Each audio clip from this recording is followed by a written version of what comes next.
co-chairs Senator Traveris and Representative Deaver, and members of the commission. My name is John Adams from Sydney, Ohio. My past service in the legislature has taught me many things, and one of those would be not to trust and definitely verify. First, let me thank Ron Albin for keeping a watchful eye on this commission's works.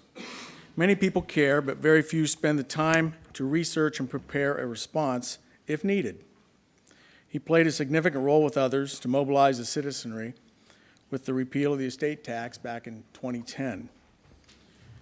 Reading commission documents, I will agree with those testifying today that the proposed language for Article 2, Section 1A serves the desire of the legislature and clearly hurts the people's initiated amendment effort.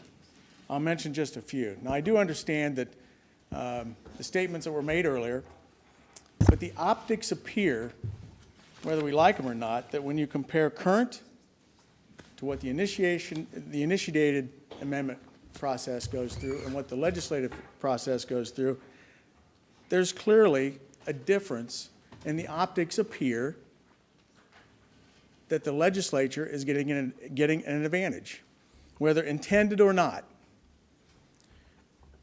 Point number one, the concern the commission has regarding low voter turnout in odd number of years. Your remedy, an initiated amendment, shall only appear on a November ballot of an even-numbered year, while proposed by the legislature can appear on any ballot in any year, even in a low turnout May or a special election. Why the edge to the legislature?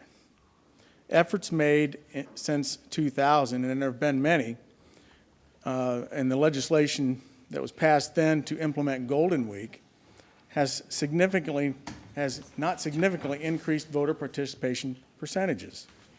Point number two, currently petitions are initiated for amendments to the Constitution by citizens, while joint resolutions are the method for the legislature. Both can contain more than one amendment, certified by the Secretary of State and then sent to the ballot board. Notice the sequence, and both are on parity. Your proposal, the citizens only get one amendment, not multiple as currently permitted. Before circulation can even start, it must go before the ballot board to determine if it is a single amendment. For the legislature's joint resolution, it can contain multiple amendments that are not subject to the ballot board until after the certification of the Secretary of State. No parity in this sequence. Another point, maybe it was just overlooked.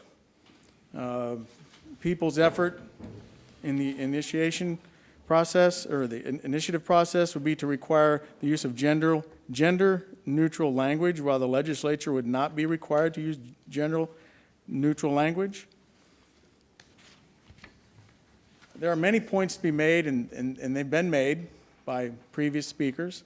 After more than 4 years, the funding comes to an end, and I hope the rush at the end to change Article 2, Section 1A of our founding document does not materialize, because this version strips parity between the citizen initiative effort and gives more power to the politicians, the legislature.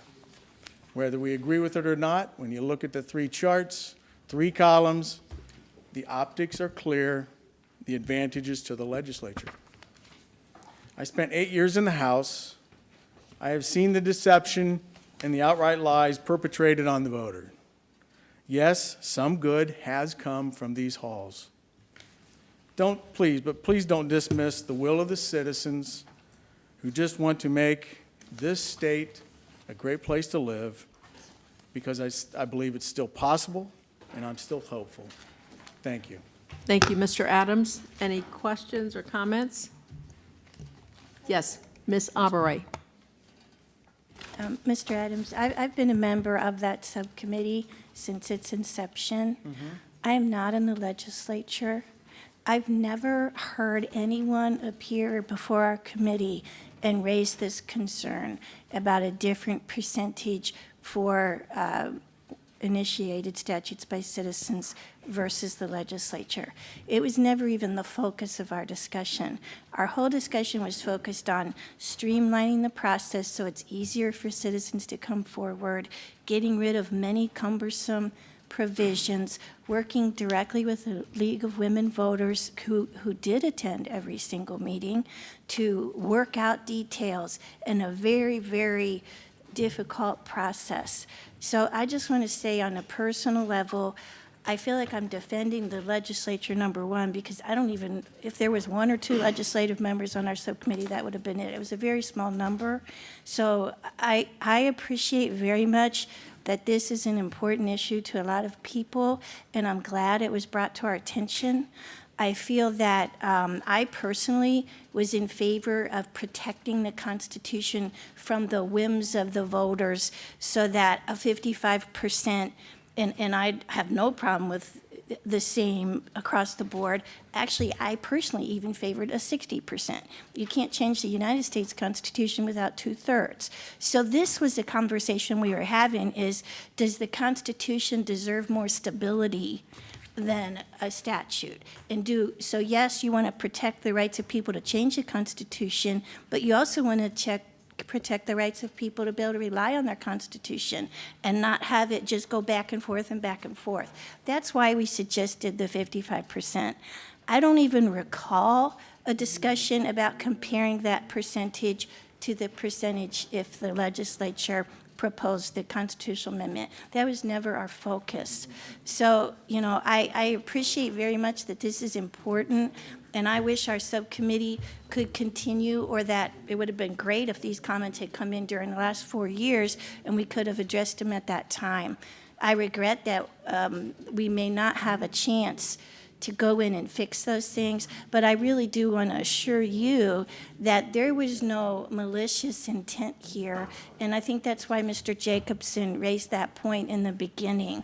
So this has been a very sincere effort from a lot of people who volunteered their time, and the last thing we ever wanted to do was to undercut the rights of people, even with the 55%. So I just wanted to assure you of that. Well, thank you, ma'am. And I assure you that I didn't come here to, basically, I just came here to let you know that what the optics appear to be, whether intended or not. Surely, especially volunteering, your time, and coming from, I don't know where you live in the state, but yes, there's been many people that spent a lot of time on this, 4 years plus. But I guess the bottom line is all I want to bring to the commission's attention is what the optics are. Thank you very much, Mr. Adams.